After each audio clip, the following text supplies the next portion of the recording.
All right, back in the saddle again. How about it? I'm sure a lot of you out there were wondering, hey, Chris, didn't you have another guy that used to do this show with you? Well, a little thing called the World Series got in the way and was both between Houston and Atlanta for the better part of the last couple of weeks. Chris, guess what? We are in the home stretch of college football season, and it is good to be back talking some college football with you.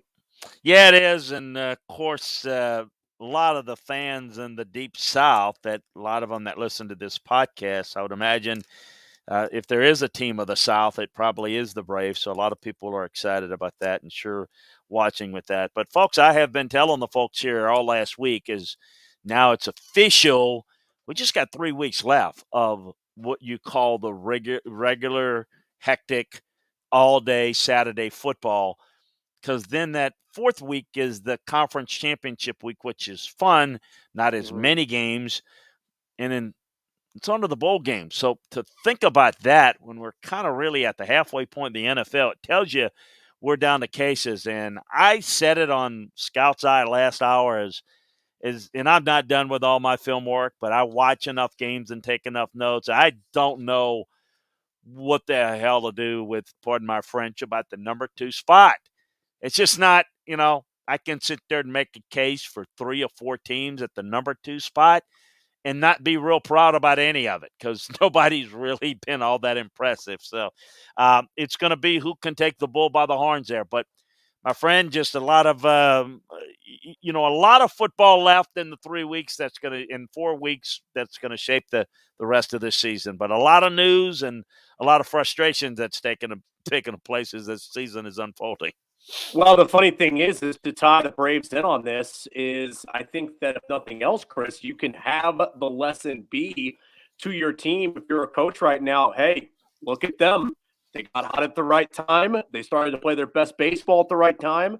And look where they ended up. So there is every single coach out there, sure, right now saying December and January, that's where we want to be hitting our stride. Yeah, look, this is not a sport that you get hot and you win it. It's right now, to me, clearly it's Georgia's season. Um, it's Georgia's world, and I think the only variable is, does something happen to Georgia? Do they not step up in the big moment? Because to me, if you take away Georgia, you've got a number of good teams that at points in times look really good, and at other times they look just okay good. Other times they look average. So, yeah, it's Georgia's been the one consistent, dominant performer, and we're going to get into it on Thursday's live show on Friday. But that Tennessee matchup, I talked a little bit about it last hour. That when I want to get into it a whole lot of, that's going to be a style matchup that's going to be a little bit different than Georgia's face. But Georgia's been outstanding thus far. There's no question about it. Follow him on Twitter. He is at Landry Football. I am at Dan Matthews ATL. 1T in Matthews is how you can find me there. You can also find this in all of the great podcasts that we have to offer here, wherever you get your podcast needs, or also or in addition to, I guess is the better way to say it, on Apple, Spotify, and like I said, wherever you get your podcast needs. So that is how you can find us. Chris, let's get right to it. It is something that I think we had seen coming for a while, if Dan Mullen wanted to or not. But seemingly, if nothing else, the hand was forced. And after getting absolutely drubbed by South Carolina on Saturday night, there at least were some people inside the building in Gainesville who said, Dan, it's enough. It is time to move on. And in moving on, that means firing Todd Grantham and offensive line coach John Hevesy. This means that former Georgia linebacker, current linebackers coach at Florida, Christian Robinson, taking over the play calling duties for the defense, Paul Pasqualoni, an on-field role now. And also to Michael Saline, I believe is how you say his last name, graduate assistant, is going to take over the offensive line. That's a lot to unravel, but yet it comes down to this team's play has been so poor. We had one of our, regulars ask me, what on Friday show, Thursday show, Is Florida going to have They all any run trouble together. in Columbia? And I said, absolutely not. Florida's in trouble, but there is no chance they're losing to this bad South Carolina team. There's no way. I even chuckled because things are bad, but they're going to win the last 4 games. Going to go 8-4, and that's not good enough. But they're going to go in and try to build off of that. Watching that, of all the things that happen, Michigan State losing to Purdue. We talked about it last week, Dan. I thought that was going to happen. I thought it was coming. Um, Certainly, Alabama struggles. We'll get to that. But this game was the shocker of, and I know, watch every bit of Florida all year. I know of their problems. Man, I can't tell you how bad that South Carolina team has looked and how ineffective they've been.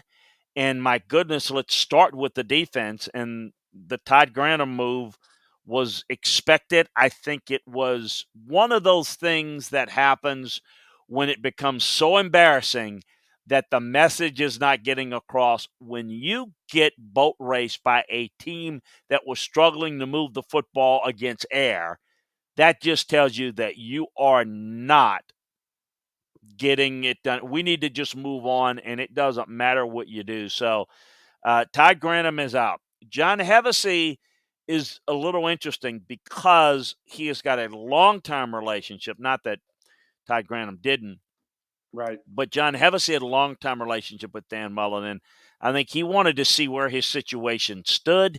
And if you look at that run game performance, that was probably the final straw there. Dan, do you realize, like 6 weeks into the season, this was the best run, Yeah. statistically, the best run offense in the Yeah. league, and it has Yeah. collapsed. So it's like they're all lost the message. They've all, as I like to call it, let go of the rope. And so the house cleaning begins. Look, I don't know. I will put a spin on it. Not a spin, but what I believe is sometimes there's a come to Jesus humbling moment to where Dan has got to realize that, and if he needed help to realize it, he got it in performance, and with upper administrators saying this is a disaster. Sometimes if it goes bad, it's better to really go bad to make the change, because if it goes a little bad, you feel like you can fix it. Mhm. This is not fixable to the point of they're going to have to go and have wholesale changes. Now, what this also tells me, and I mentioned this last hour, is there's no reason to make any of these moves unless Dan Mullen's coming back. And we all thought, I did, that Dan Mullen was coming back. He is coming back unless something happens between now and the end of the season that's more than just the off the field. It would have to be something that would be in relation to his relationship with his superiors that would maybe cause the breakage of, but because I don't think you make these moves right now if it's not a strong indication that, look, you're going to be given the chance to fix this. And I'm sure he's had to probably at least give some indicators, but at the end of the year, he's probably going to have to sit down and figure out and explain how he's going to fix it. But so there we go. For those that felt like that Dan was going to get fired at the end of the year, the firing of the assistants, I know from the Florida radio folk are not real happy today because they thought maybe that there's a chance that they'd all be fired. That's not going to be the Mhm. case. So we'll see if Dan can fix recruiting, on-field coaching, because it's clear that this is the first sign, and the next guy whose head's on the chopping block is the head coach. I think it's next year, but we'll see if he makes it to next year. I expect him to do so. Couple of things, and then one more thing to kind of wrap this topic right here is number one. This looks like now it is going to be where Florida is going to have to spend some serious money on a defensive coordinator. And I don't know what Todd Grantham was, but I got to believe that he was pretty high priced because at the previous places he's been at, that's been the MO on Todd Grantham. So now I wonder if it is one of those things that you go and get somebody where you have to pay 1.5, 2 million for a defensive coordinator to come in now and try to fix this defense. The other part of it as well, Chris, is we have seen the golden parachute thrown out before. Well, you know what? I'm going to whack my coordinators and I'm going to bring in totally new guys. The only time, and correct me if I'm wrong here, but the only time I've really ever seen this fully work was 2017 Notre Dame, when it looked like that Brian Kelly was on his way out there, and he brings in, I believe it was Chip Lindsey. Is that who he brought in? Mm-hmm. And he brought in Mike Elko, and both From hires worked. from Wake. Yep. Right, in a 10-win season that year, and he also, too, to his credit, he had talked about how he changed a lot of the ways that he coached, too. He said the way that he was coaching was not working. So that kind of brings me to the topic right here of, do you believe that Dan Mullen is capable of doing that? Because, Chris, it seems like for everything that he has done and said and his actions this entire season, I'm not so sure that a come to Jesus meeting works for this guy. I don't know, Dan. He's going to have a chance to. Only Dan can answer that. In in my inclination is that's not been Dan. That's not been his way. Does he recognize that if he doesn't, that this is where his career is headed? I mean, at some point, it's like a player. Sometimes it comes on, and sometimes getting released by a team and getting to another one, it's not just the change of scenery, which sometimes is how you utilize as a part of it. Sometimes it's the realization of this might be my last chance. I'm going to have to get a job that doesn't pay nearly as well as this one does. And, if Dan doesn't make substantive changes to his approach and the improvement doesn't get to that point within his coaching career, which was a bright star of he was at Mississippi State, he's going back home to now he's not a guy that can pick up and could he go and maybe get a job somewhere? Nothing near what Florida is. And I've even thrown it out that his ego was such that last year that he kind of tried to get he got the Jets to interview him in a Zoom Mhm. interview. It made it come out, and because it was, look, I'm really good. People really like me. His reputation is damaged to the point now that's not going to fly. That's not going to be realistic. So, being a coordinator somewhere in the NFL, is that what he wants to do? I don't think that's what he wants to do. I think he wants to be a head coach. Well, do you want it to be? I mean that you want to be the guy that goes to Connecticut in a few years? I mean, you want to do something like that, and I don't mean that to be in a disparaging way, but this is where his career is now. So I don't have the answer to whether he's going to figure that out. I think what it is you know it's in front of him now, and only he can get it. Only he can figure it out. And I think it's going to have to make some changes in recruiting and have to prove that, you know what, I am a really good recruiter and we can change it around. And you're right. It's not very often that it happens, but he's going to get that chance. Well, we'll see what he makes of it. That is for sure. Let's move on to another bit of headlines. A struggling program who at least performed a little bit better on Saturday, except for one key spot. Because, Chris, I will say this. We're going to talk about a little bit more when we talk Alabama and LSU. But it seems like now at least enough of the patience has worn thin with Max Johnson at quarterback. Garrett Nussmeyer, at the very least, going to get split team reps, first team reps during practice this week and compete for the starting job. I think that means, i.e., Garrett Nussmeyer is going to be seeing a lot more playing time against Arkansas and everyone else for the rest of the season. Yeah, look, I mean, we saw that in the performance. They're playing loose, they're playing a lot of young guys. Why not? Now, I mean, I think why not would be as if Max was lighting it up. There's no reason to pull him, but it is every reason at this point in the current state of affairs to let as many young guys play um, for the good of the program. And I credit Ed. I credit others that have maybe gotten in his ear and said, look, we've got to make some decisions from a roster standpoint. Players have to make decisions too. And where are they going to go? We saw Miles Brennan decide that he's going to leave and for the betterment of his future. I think giving these guys a chance to practice and play in a couple of meaningful games, Arkansas and in Texas A&M, and sandwich in between that UL Monroe.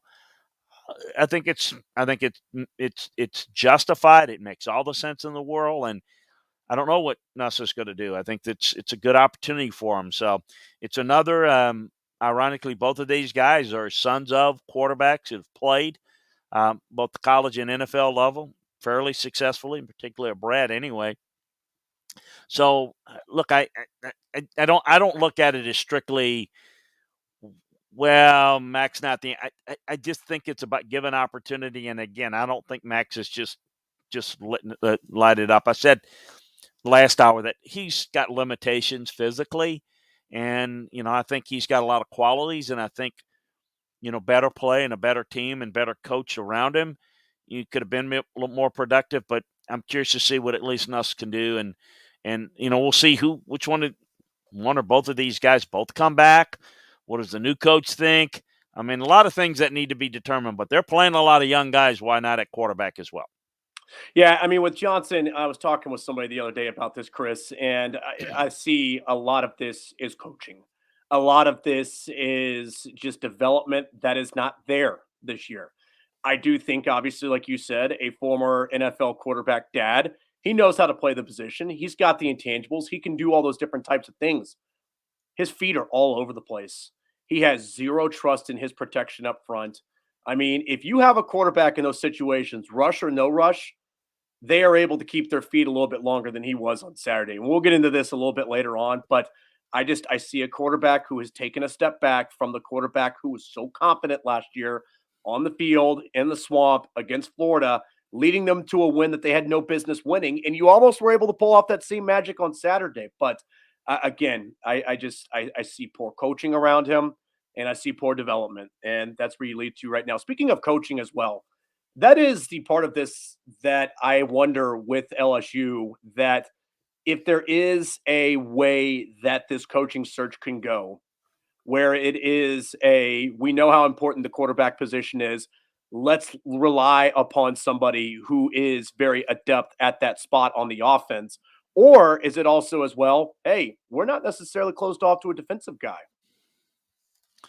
Well, no, they're not. They're not looking at it, and the head coach should not be an offensive or defensive guy. It should be the guy that's the best leader. I've always believed that, and I've always stressed that in searches. I mean, look, if you're gonna get a head coach, he's gonna come from one of those sides, or and some guys in some cases, they're really more recruiters that maybe coach on one side of the ball, but they're not really strong X's and O guys like Ed, like Dabo Sweeney. Like James Franklin. That they're not really great X's and O guys, but they coach on one side of the ball, and they're usually good recruiters, or usually good in some areas. Ed, a very solid defensive line coach, great recruiter. Um, anyway, I just think that when you look at it, you've got to get the best leader, and you've got to put the quarterback coach, the teacher, in position, whether it's the head coach that is from that background and have somebody under him that helps with that along his line of thinking, or it's a defensive guy that can do that as well. I don't I think that is so short-sighted in my mind as to we're got to get this guy, that get the best guy, and where that may go. Look, I think that LSU, where they are in their search, and I'm working on. I'm going to get something up as soon as I get a chance to get it up here on the LSU search. They're making a run at a couple of guys that would be considered heavy hitters that I don't know that the chances are any better than 50-50, maybe a little bit less than they're able to get. But they are putting a lot out there with regard to Mel Tucker. And what I mean by that is they're letting the administration, I don't know how to phrase this, maybe sell the fan base on Mel Tucker. Meaning, and what I mean by that is Mel Tucker is going to take the job if offered. If you see Mel Tucker turn the job down tonight, tomorrow, the next day, it means he's been told that he's not going to get it. Okay. Right. So that's I hate to use this phrase, so please don't take this wrong out there listening. He's kind of the floor, meaning they don't need to go below him on their list. So what you've noticed is they've got a lot of people in the media market that they're trying to get to. Hey, look, this guy is really good. And I'm not saying it's not legitimate. I think Mel is good, and I think Mel can really be a good head coach at a place like LSU or like that. He hasn't proven it over the long haul. He hasn't been a head coach very long. He's got a very good assistant pedigree, but he's not maybe as proven as some others. But if they're not able to get that quote unquote big name, they're trying to sell this as a really good big name hire.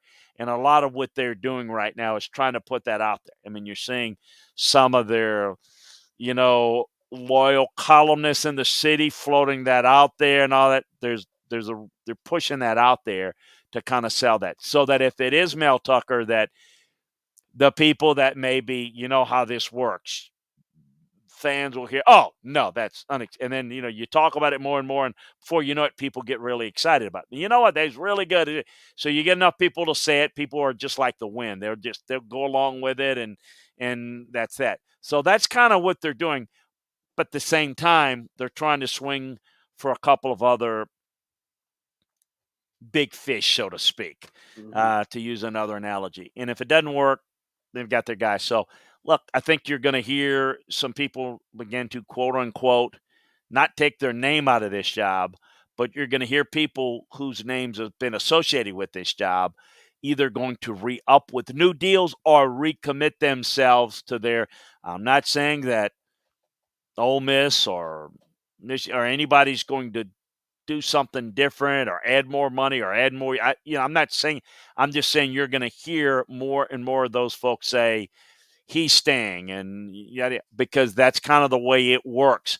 They're being told, look, they're going a different direction. So, and a lot of these candidates are represented by very few agents, mainly Jimmy Sexton, Trace Armstrong. And so that's kind of the way you do it. You allow the agent for his client to secure the best deal he can while not announcing what you're going to do to allow him to do. Just kind of the code and the thing that you do in the business. So that's the latest that I can tell you the way it's my read on it.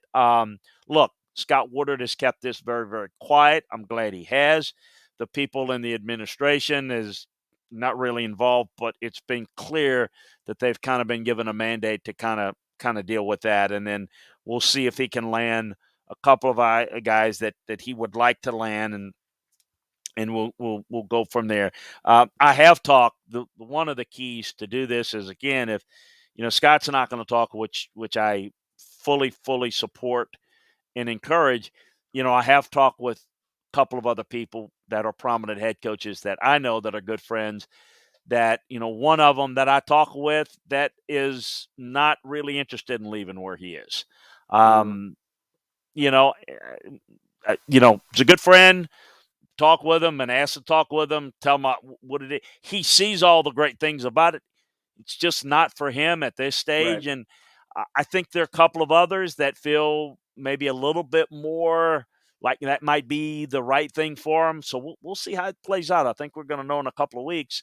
As we're going to talk about it a little bit. I'm sure a couple of other openings. One opening that has already been filled to this point, and one opening that's not going to come open. Yeah, we will do that in the beyond portion at the end of the show, as Chris, of course, alluding to the one that's been filled. That is Texas Tech, and one that is not going to have an open seat, and that is Nebraska. So we will talk about that to close it out. Chris, let's just get through these games pretty quickly here from last week's portion of the SEC schedule. Some good, some not so great. Let's start first with, you mentioned it early on in the show, Georgia just continuing to show that they're the best team in the country, 43-6 over Missouri. Stetson Bennett, good, not great, 13 of 19, 255 yards, a couple of touchdowns. JT Daniels, 7-11, 82 yards, had a touchdown, interception, ball kind of thrown a little bit behind the receiver, gets tipped up in the air, gets intercepted. It's kind of a bad luck play there, but that's how it happens. But 11 different receivers getting catches in this game.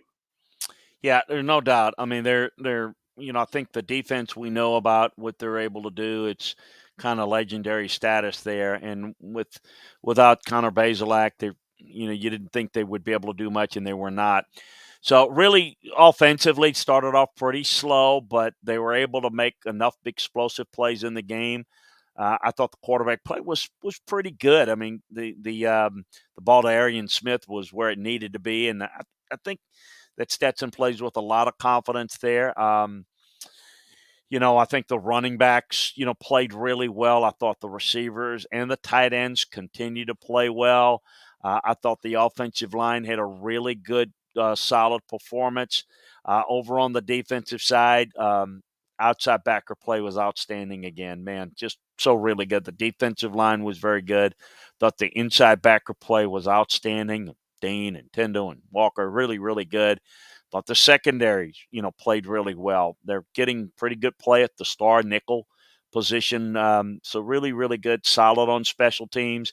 Dominant performance, no question about it as they move on. And now it's just about seeing what they can do with the tempo of Tennessee. And we're going to get into that more later in the week. But that's probably going to be their biggest challenge. Well, it will be their biggest challenge, in my view, until they get to the SEC championship game. Who knew, right? I mean, how strange is that that's what it's looking like? But Oh, man, yeah. credit, It says a lot credit. about a lot Yeah, I mean, but to credit to think Josh about that. Heupel though. Yeah, and we'll talk about Josh Heupel and his team here in just a couple of moments. Let's go next to Alabama and LSU. Alabama. I mean, look, this is one of those games that you thought to yourself, and I didn't hear Nick Saban on Monday, but maybe he did yell at the media about it because these are the Nick yells games right here, where it's is winning a football game not good enough? But Chris, let's just be honest here. The moral of the story is, and I touched on a little bit when we talked about Max Johnson and Garrett Nussmeyer, capable quarterback play and capable the offensive play calling in that game. LSU pulls off a huge win and they're 5-4 right now. We're talking about LSU and then also too about Alabama and the problems that they have. But instead, it's a close win for Alabama. They're still alive. I think it's more of the former than it is the latter. Well, if you look at Alabama, this is the first time in forever that they haven't scored 30 points in a game. Just they score 30 points now like it's nothing. And it was the season low yards, season low, well, not just season low, for a number of seasons low. Why? Look, I think we need to give LSU some credit, but I also think we need to look hard at this Alabama team because that's the team we need to put under further scrutiny as they're the ones that's still playing for an awful lot. I didn't think the running backs played very well. They did nothing. Think about that. 6 yards? I mean, are you kidding me? They can't run the football. They didn't try really running it. I think they're losing that identity quite a bit. That was a problem. I thought the receivers made some plays, and I thought they were fairly effective overall, but they left some plays on the field. The offensive line um, continues to be an issue. Now you have further issues with Delacorte goes down in the game. And so you got Chris Owens, who struggled at right tackle. Now he's at center, and Damian George backfilling for Owens at right tackle. You know, first of all, if you look at what Alabama struggled with, particularly against A&M, blitz pressure. Their offensive line issues, it's a real problem. They're not winning up front. They're not winning in the run game up front. They're not winning in pass protection. It's a big time issue. I thought the pass protection made some adjustments and improvements in the second quarter, but it came back in the third quarter and into the fourth quarter, and then false starts. When you're struggling there, you lead to more mistakes. Just, offensively was a really, really bad game. Defensively, I thought the defensive line played fairly well. I thought the linebackers played fairly well. I didn't think the secondary played as well, but not bad. I mean, they had 6 pass breakups in the game.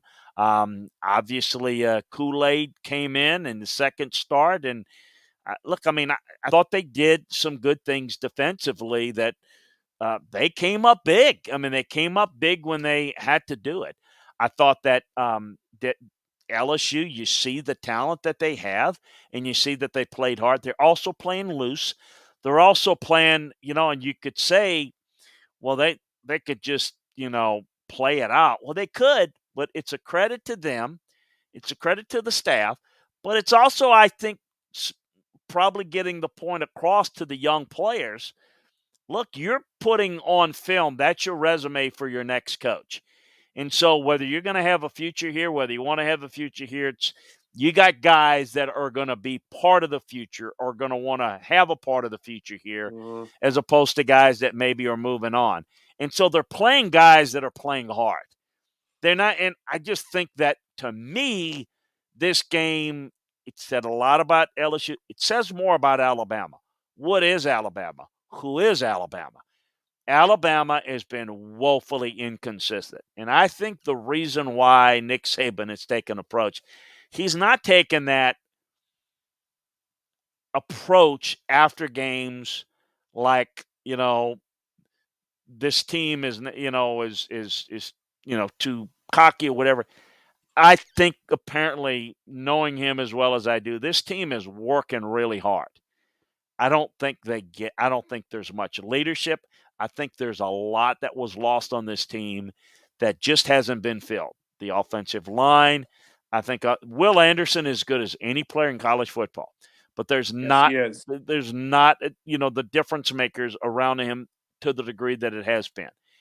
I think what it is a lack of leadership. There's a lack of certain guys in certain spots relative to what Alabama normally is. It's their standard, right? Mhm. You got to be at that elite level, and they're not playing at that. And they're up and down. I mean, they are up and down, man. Their stretches, again, easily could have lost that game. That's the lesson there. Most of the game, I have seen them play this way. Florida threatened, and they were in danger against Florida, but it looked like, at least at the end, with LSU with the ball in their hands and who knows what's going to happen in the ball. I mean, that is not something that I ever thought would be the case going into the game this past weekend. So I do think that there's an issue. There is, I just think that things are different with this team. And I just don't know that this team has the national championship pedigree. But I will say I don't know who the second best team in the country is. And while I don't think it's Alabama, I'm not really proud to nominate anybody else. Well, Chris, I actually want to go ahead and throw out there that it's that they're not able to get as many of the guys that they used to be getting in terms of recruiting. And the 4 and 5 stars are starting to say yes a little bit more to other teams than they have been to Alabama in the past. I mean, that might be starting to stack up too. Well, you've got a few of those, though, that are not playing, that are freshmen. So they're not ready. Um, they're not mature enough, or something's there. They have lost a number of guys. I did mention that if you look at the defensive line and the offensive line, to have that gap where you don't have as many. I went back a few weeks ago and I talked about there were 4 or 5 star defensive linemen that Alabama did recruit that are no longer on the team. So it's not that they're not getting them, Dan, is that when they've gotten them, not all of them are as good as people assume that Mm, everybody's going to be as good as the guy before, and right, not everybody is. So those right. 5, you know, are not as good. So they didn't pan out. The offensive line, Brockermeyer, those guys are not ready, or they're not going to be as good, or are they going to be good a year to be determined. So I think there's a little bit of a gap.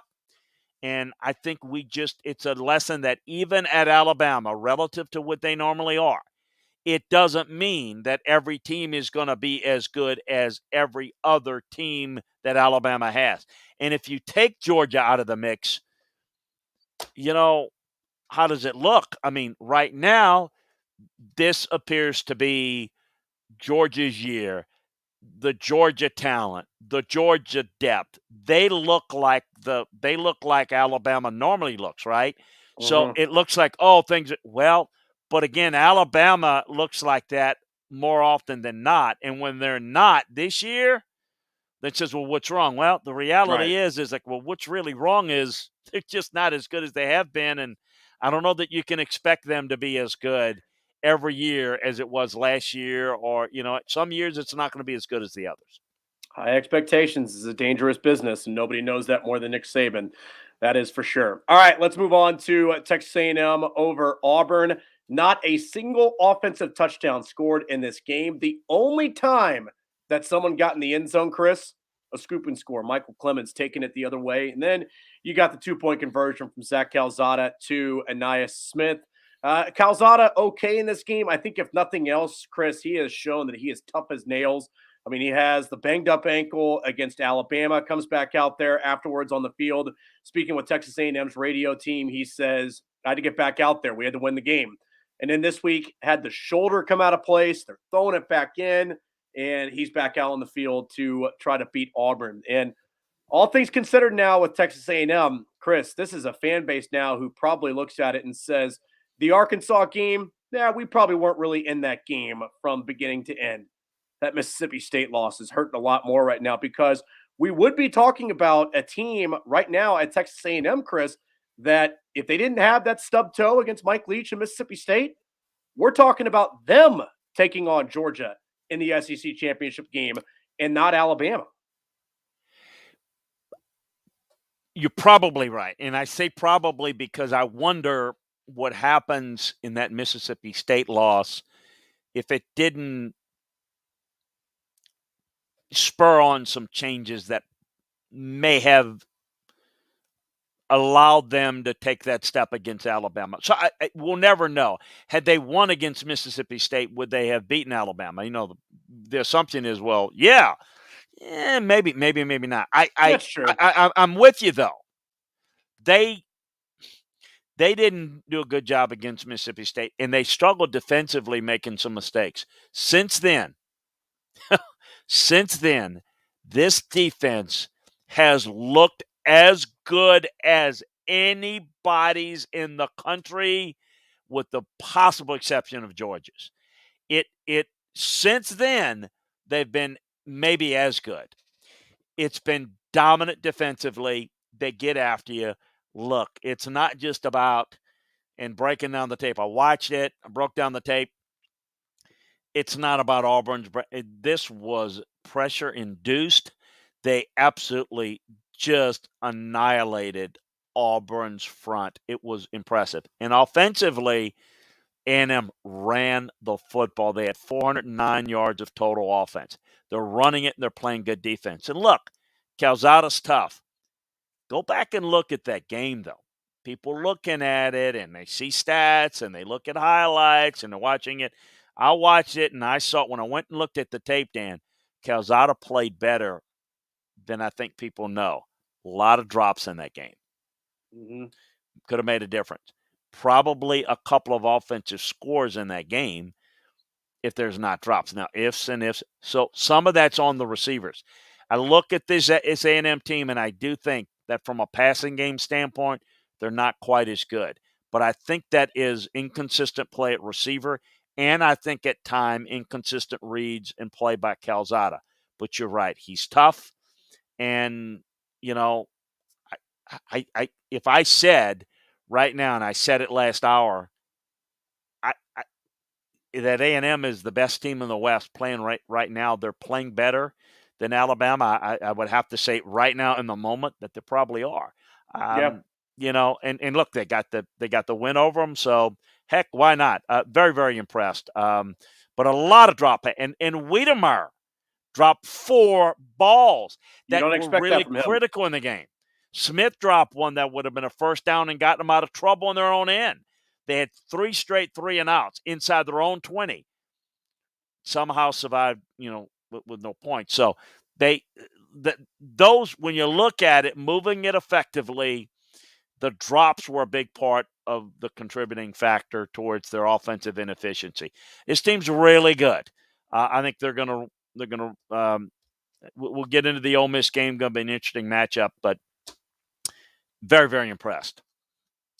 How about Tennessee? Speaking of impressive, 45-42 win on the road against Kentucky. Hendon Hooker, again, on that same theme, impressive. 4 touchdown passes, 15 of 20, 316 in the game. Chris, don't look now. The Vols are 5-4 And there's at least two more winnable games on this schedule for Tennessee. You've got the game at the end of the year against Vanderbilt. That's a win.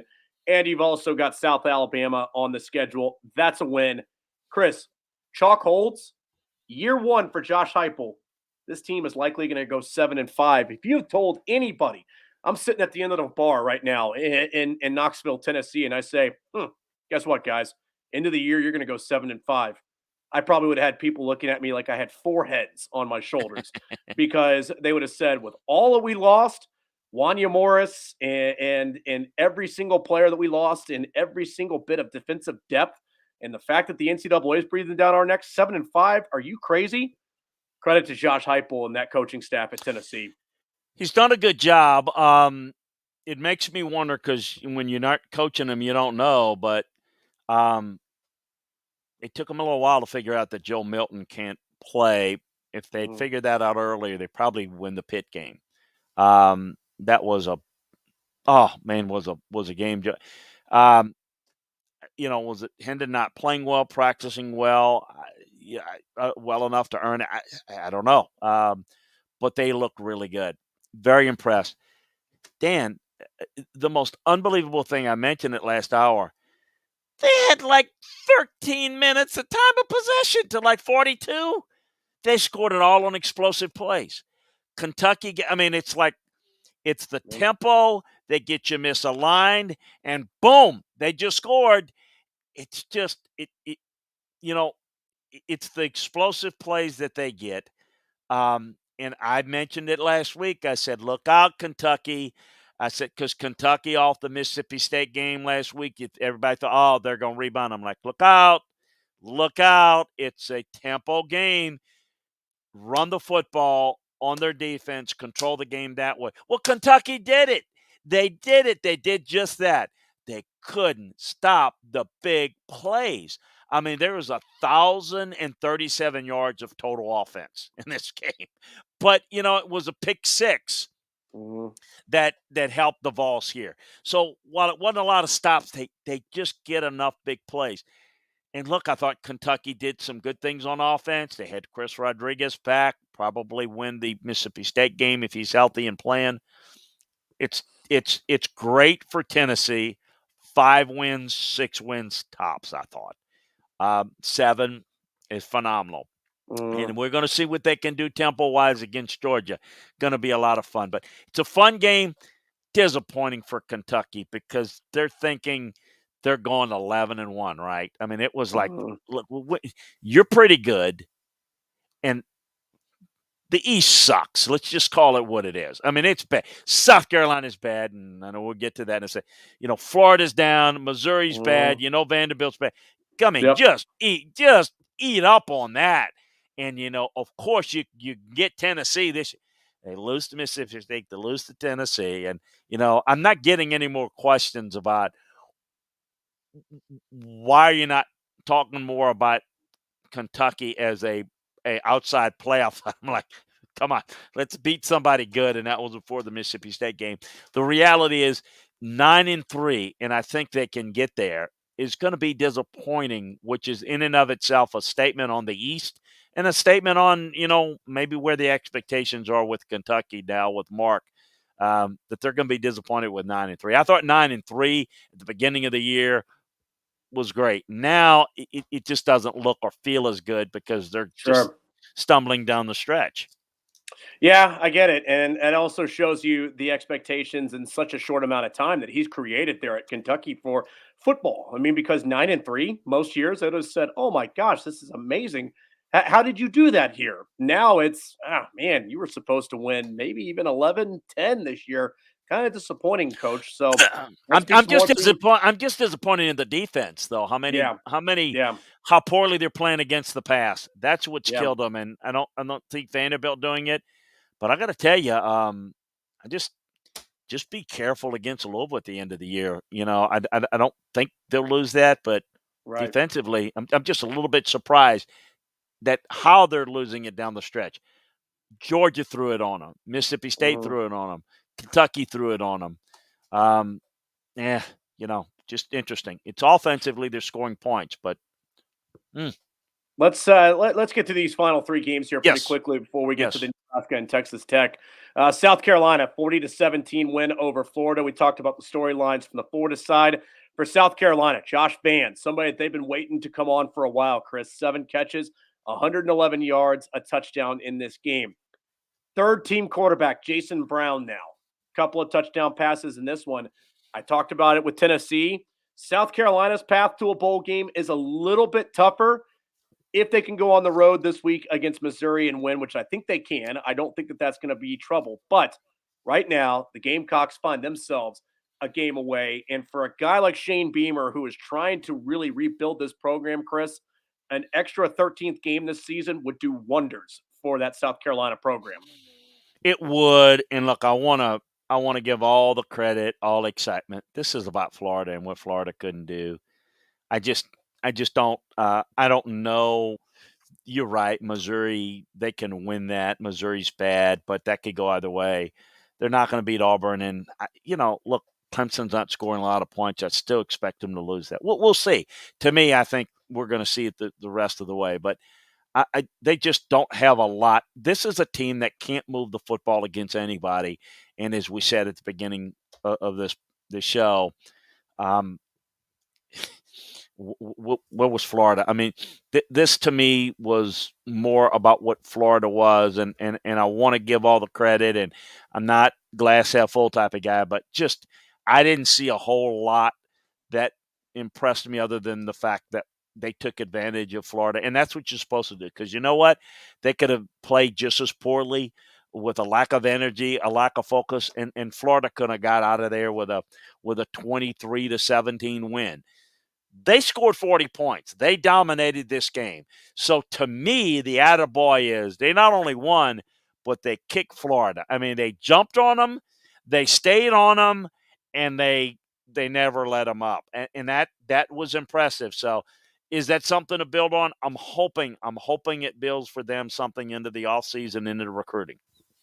Yeah, they sure need it. I mean, that is a program that from 2010 to 2013 had as good a run as anybody in college football and what they were able to do and the talent that came through there at that time. And that's a fun atmosphere when it's rocking. If you've been to Williams-Brice Oh yeah. Stadium when it is packed to the top of the stadium, you got the towels going, you got the sandstorm, you got the cabooses outside for tailgating. It's a really fun place to be. So I think that Shane Beamer is trying his best to try to replicate that as best he can. Easier said than done. There's no doubt. All right, final couple of games. Let's start first with Ole Miss over Liberty. Of course, the storyline of this one, Hugh Freeze coming back to Oxford. Matt Corral looking good in this one, 20 of 27, 325 or 324 for a touchdown. Malik Willis, on the other hand, a lot of pressure on him on Saturday afternoon, Chris. 3 interceptions for the Liberty Flames quarterback who came there by way of Auburn, of course. Yeah, I want to give a little credit to Ole Miss's defense. I thought they did a pretty good job. It was about the quarterbacks in the game, no question about it. Liberty, put up 14 points in the second half. It just, I thought they did a really good job. I thought Ole Miss needed to create some turnovers. They did just that. They turned over Willis 3 times and didn't allow a throwing touchdown, which is really impressive. So, we'll see where they go from here. They're banged up. Ole Miss is good win for them, and wasn't as close as the 27-14 score indicated because they really had this game put away in the first half. Corral was solid again. Um, I know the couple of tough losses, and we'll see what happens this week. But at least good to stop the bleeding there and for the Rebs. Finally, Arkansas over Mississippi State, 31-28. The Hogs are bowl eligible, Chris, for the first time since 2016. Good for them on that. KJ Jefferson, a touchdown pass to Treylon Burks in this one. And also, too, of course, what the national media was all talking about after this, the missed field goals by Mississippi State. And then Mike Leach afterwards saying, hey, if the NCAA says it's okay, come on out and kick field goals during practice for us because I want to make sure that we have somebody that can put the ball through the uprights. But moral of the story is, you didn't make the kicks. You lose the game. Arkansas, credit to them, credit to Sam Pittman for being able to get his team back into bowl eligibility. We'll see how they look this week against LSU. We'll see. I mean, likely there's a win for them at the end of the season against Missouri. Chris, there's a chance that this Arkansas team could finish 8-4. Yeah, it's again, great story, good team. KJ Jefferson was very impressive, particularly late in leading that drive. He was 6 for 7, 4 different targets for 45 yards on that final drive. Ran the football. Dominique Johnson is becoming, the sophomore tailback needs more touches. She's really, really good. I think he's starting to develop in a big way. Trey Williams got back, created some havoc for him. I thought Cam Little really did a good job. Look, Traylon Burks is just outstanding. The Mississippi State. I thought they played. The offensive line was pretty. I thought the backs ran well. The offensive line not quite as good. I thought the receivers, quarterback play was good. I thought defensively they struggled at the second level. I didn't think the linebackers of the secondary played well, and the special teams were poor. I don't think there's enough emphasis on that at the Mississippi State. And I addressed it last hour. I just, it irks me. I, I think Mike Leach can be a jackass at times. I think he's always looking for the quip. It's never about him. Mm, So it's never about, my poor coaching. It's the fat little girlfriends, whatever. It's always the something that he's got to say. And it's always to take the attention away from him. Look, he's responsible for getting the kickers and everybody else. And when you don't make kicks, the kid's probably trying to do the best job that he can, and he's not good enough. That's on you, okay? mm, And as a head coach, so we're gonna that whole little diatribe. I'm gonna be cute. Uh, uh, you know, um, I had the. It's one thing you're gonna be goofy and talk about candy corn when somebody asks you. That's harmless. When you're going to talk about that, it's fine for us to say, kickers, those damn kickers. I get it. That doesn't go over very well. And, maybe that's part of the relationship that when we talk about, okay, we say this, but there's an arrogance that goes along, and we talk about Dan Mullen. mm, It's not real popular when you're kind of winning and doing well. That's Mike Leach as well. Mike doesn't recruit well. He's arrogant. It's never about him. Nobody ever outcoaches him because he's too smart for that. It's the same thing here. It's just the mm, expectations are not as big, and he's had some success. But look, I think this is another sign for Mike for what he is. I think those things are uncalled for, and I don't know if he thinks they're cute. I think he throws it off, just like Dan Mullen is awkward. I think I want to call it out. And look, I will sit there and talk about when he does a good job and he deserves credit. I talked about it last week. Dan, he ran the football 35 times against Kentucky. Wow, attaboy. I gave him a bunch of attaboys. So I don't want to pile on somebody, but somebody's going to act like a jackass. It's my job to say that's a jackass move. And that same guy does a good job on him say it. So that's my thoughts on it. And we'll see where they go. And the rest of the way, they've got, in my opinion, an Auburn team that's going to be an interesting matchup there. And then the Egg Bowl, we'll see. Maybe he make amends. Maybe he's the next guy that starts to feel some heat in Starkville. yeah, we'll see. Are there some friends of the show you want to tell us about today? Some friends of the show. Yeah, LandryFootball.com that you wanted to tell us about? Oh, yes, I'm sorry. I do. Thank you. Thank you. That's why you are the lead guy here. I do want to tell you about my good friends at BetQL Daily. Do you feel like the last one out when it comes to sports betting? I know I do. Don't know where to start? I know I do. Understand where the market is moving, which smart bets are out there, and have some fun listening while you're at it. BetQL Daily, sponsored by FanDuel, is the must listen show for sports bettors and sports fans alike. They're a really good listen. They're fun. They're informative. They're very helpful. Host Joe Ostrowski, Joe Gigolo, and Eric Hackworth serve up a lot of good entertainment sports talk. If you're not sure where to start with sports betting, start with BetQL Daily, presented by FanDuel. Listen weekdays 9 a.m. to noon Eastern on Odyssey, Spotify, or your favorite podcast app. And BetQL Daily would like to thank Dan Matthews for saving Landry's ass once again, because, I just get talking football and I forget about my friends. So thank you, Dan. Hey, BetQL Daily thanks you as well. every good double play tandem has to start with someone fielding the ground ball. I That's just it. fielded the ground ball. I flipped the tee at second. We turned the double play. We're all Yeah, good. So, that's it. final baseball analogy we're going to have here on the show. I Real agree. quick, I agree with our guy Spartan Bartman that says he's just absolutely, well, you're the glue this, what is it, that the straw that stirs the drink is what straw stirs the Reggie drink. Jackson used to say. That's it. So Yeah, he's our yeah, Reggie Jackson, our home run hitter. Yes, I agree yeah. with you, Spartan Bartman. Uh, He's the superstar. the glue that binds the book, I think, is the other one. There's a lot of them out there. We'll find them for another time. All right, let's do a, quick beyond segment here, Yes. because the coaching changes are aplenty. Let's start first with Nebraska. Chris, Trev Alberts, the athletic director there. Which, by the way, I think many of our listeners would probably. Did you know that Trev Alberts was the athletic director at Nebraska? Probably some would say, I did not know that. Well, he is the athletic director at Nebraska, and he announced that Scott Frost is going to be back. They're going to restructure his contract, but not coming back. And already moves being made there with 2 games left in the regular season for the Cornhuskers. Offensive coordinator and receivers coach Matt Lubick. Yes, that Matt Lubick, the son of Sonny Lubick. He is not going to be back. Offensive line coach, running game coordinator Greg Austin, not back. Running backs coach Ryan Held, same deal. And quarterbacks coach Mario Verduzco, no longer with the program.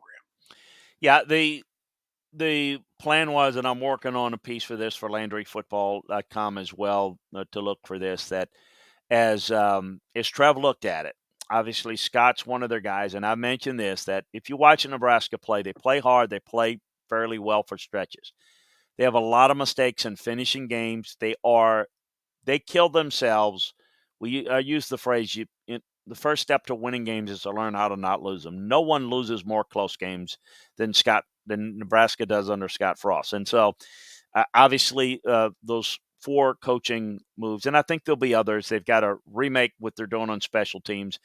I think they feel like they want to see if they can't build off of what the positives of which they had, because it's not like they're not competing. It's not like they're not trying. It's not like everything is dead. And they've made a lot of changes. And here's somebody that they truly want and they truly believe in. And I said a couple of weeks ago that I was worried about Scott because it didn't look like he had the answers. And now I think he obviously, in the meeting, he kind of expressed of, this is what I think I can do to make it better. There's enough confidence in to bring him back. So good for him. And let's hope that they're able to make the type of substantive changes, because while everybody seems to be in it in the West of the Big Ten, Nebraska's not, because they cannot finish games to save their lives. They're a mistake waiting to happen, and that's unfortunate. Well, I think the other part of it as well, too, Chris, and I mean, you're probably a little bit closer to it than I am. I think that Trev Alberts had that meeting and said, that's good enough for me, because I think there's also, too, a feeling from him, we can't keep chasing our tail on this. Like, we can't keep trying to find the next guy, the next guy, the next guy, and hoping that eventually some continuity is going to be built overnight and we're going to be able to turn this thing around. Because I think he looks at the pool that is out there along with the pool that he's going to be going against and says, we're not first in line. We're not second in line. Hell, we might not even be fourth in line right now. So I think that sometimes, as I've heard you mention before, about meeting with administrators and meeting with programs and saying patience. I wonder if that's what Trev Alberts finally just decided and just said, you know what? Patience is the better play here. I'm sure I'm going to have some in the fan base that are going to say this is ridiculous, make the move. But he's probably saying, look, I'd much rather go with what I know right now than try to take a guess about something and probably just continue to repeat the process. He's been there 4 months as the athletic director. So he's He knows Scott, and I think he wants to give him the chance to fix it. And obviously, it's going to be things have got to change for the positive next year, and it makes it a little bit more amenable to move on next year than this year. I think there's enough positives there to say there's something to build on. It's pretty clear what they can do and what they can't do well, but the team hasn't quit. In fact, to the contrary, they've played very well consistently, but they need some help, and it's going to be up to Trev to try to help them do that, or else they're going to have to go in a completely different direction. And you're right. This is not the job that they can go and pluck someone that is the elite guy, and they're getting someone that had success at Central Florida, and I think he wants to have time with them to go from stem to stern to figure out what was working at UCF that's not working here, what is sustainable, what needs to get done. I think they actually play pretty good defensively.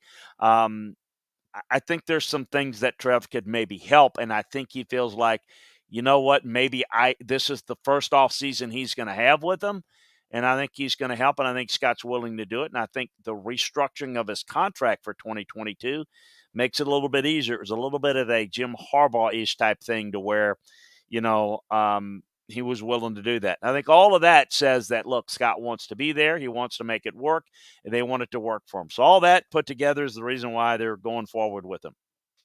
And let's move on to Texas Tech as they decided to go ahead and make a move. Matt Wells out. And now they go to a man with strong ties in state. Baylor associate head coach Joey McGuire is now going to be the head coach. And for those of you that don't know Joey McGuire, the Cedar Hill program in the Dallas-Fort Worth Metroplex has always been a very good high school football program. So that's one box that he checks right there, Chris. He's got great relationships within the Texas High School Coaches Association there, which is a great network to be a part of. And also, too, I think that Texas Tech kind of looked at it and finally said, Chris, hey, we got to take a step back here in terms of thinking we're a program that can plug a head coach in and be able to win. I think they finally realized, let's go grassroots level with this. Let's go somebody who does know the high school landscape in the state and somebody who can be able to make good on those relationships and rebuild this program into being what we hope it can be. Well, they probably have an expectation that's a little bit higher than, I mean, they think they're an elite program or can be elite. They're really not. They went out and, they had Cliff Kingsbury. He was one of their own. It didn't work. So they go out and hire a proven coach in Matt Wells at Utah State. So we want to get that proven guy. He comes in and it doesn't work. Well, now we want the Texas guy. Well, I don't think they made this move with the idea that they were going to get Sonny Dykes, but I think they were hopeful to get Sonny Dykes. Right. That's not going to happen. Sonny, if he's going to leave, I think TCU is something that's more appealing to him, or maybe even something else. He wasn't going to go back home where his dad coached. So they're getting a Texas guy. Joey's a good coach. It brings back the roots. Now, can he recruit and shake the leaves down to get players to go at Texas Tech that can compete at a level that's high enough to win at a big-time level that they think they can win? I don't know.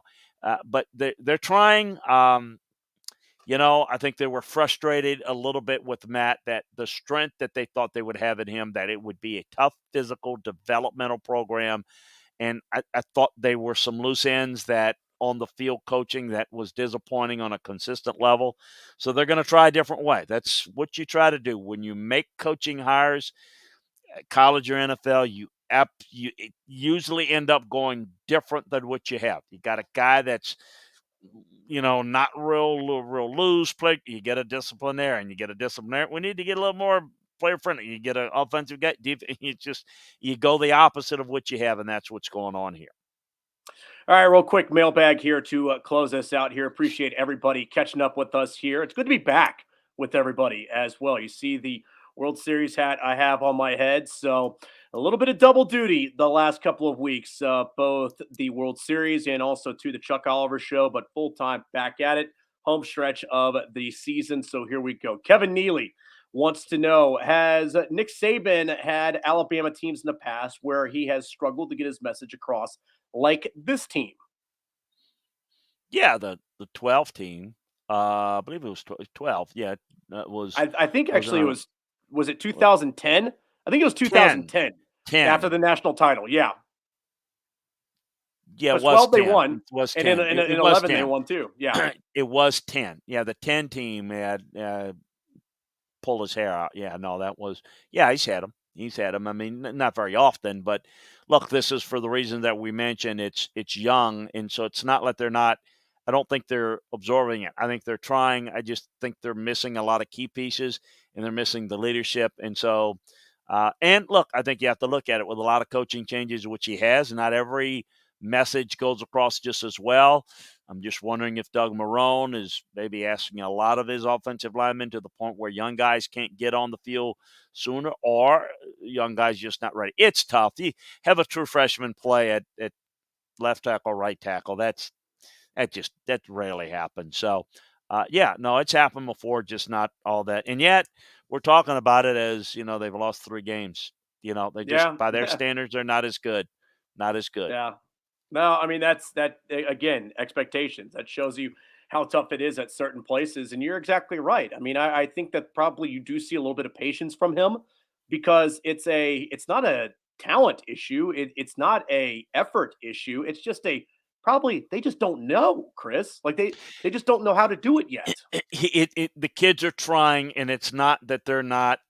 I think he's patient with them because he knows if you ever notice Saban, when the team is struggling, even in a game, he's very positive. When the team is up, he's Mhm. he's very on them because they Right. get too complacent. I don't think it's complacency. I think it's just they're trying, and so I think he's supporting it. At the end of the game, we're happy that they fought. They made plays to win the game. It's very, very positive. When in the reality, man, it didn't look really good. So it's a little bit opposite the way the fans see it because the fans are frustrated. We could have lost the game. Yeah, he knows that, and he's not happy and he's frustrated. But he also knows that frustration will only further decrease the confidence level of his team. He's trying to build those young guys up because that's what he's identified is the problem with this team. And can he build it up quick Mhm. enough to where they can beat Arkansas and Alabama and Auburn, which are 2 questionable games right now? If the good Alabama wins both of those games, but the Alabama that showed up against LSU, uh, they lose one of those games probably, and go into the Georgia game with just trying to spoil it for Georgia and nothing else. So Yeah. I don't know. Yeah, we'll see how it all plays out. One for me, Spartan Barton. Dan, are you salty towards Dan Mullen because you have the same name? No, I think a couple of things here. Number one, I'm a big believer in give yourself the benefit of the doubt as a coach. And I just don't think that Dan Mullen gives himself the benefit of the doubt. I go back to the Jeffrey Simmons situation and how he handled that at Mississippi State. And I think he really poorly handled it. And it's one of those things that there are two things that can be a terrible combination for you as a coach. Number one, you're not winning very much. And number two, you're really pretty poor with the media. And I know that some people say the media, who cares about it? It's the window to your program. It's the way that the fans get to know about your program, unless they Right. can at least being on site see what's happening day in and day out with the program. And I think the fact that, it's the question at Kentucky about his offense sputtering and his just kind of cavalier response of 382 yards, that's sputtering. I think that's a ridiculous answer to have. The situation last week where he's asked about recruiting and he says, we'll talk about recruiting when it's time for recruiting, when immediately everybody from every corner of the college football world was saying, the hell, man, it's always recruiting season for you. And the fact that you can't see that is why you're in the situation that you're in right now. So I think if nothing else, it's kind of a Jerry Maguire situation. Help me, Dan, help you, because that's what it is. Dan, give yourself an opportunity here. Like, actually make an effort to have a better relationship with not only the fan base, but also, too, through that, the media as well. And I think just his kind of just cavalier attitude at times, it runs sour. And Chris, you know as well as anybody, you've been around this game long enough. I call them the God coaches.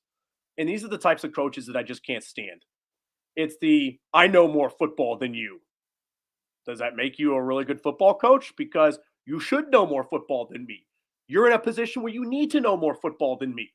So Like, is that the upper hand? Do you have the moral high ground on me? Like, what are you trying to get at here?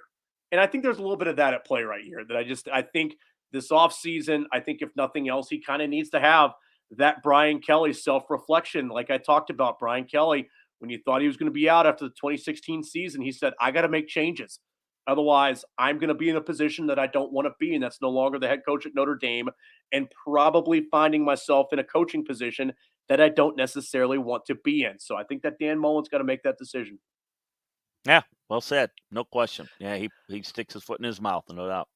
All right, final one for you before we get out of here and head you towards the end of the week's show, and that is Kevin Neely again, your Heisman favorite right now.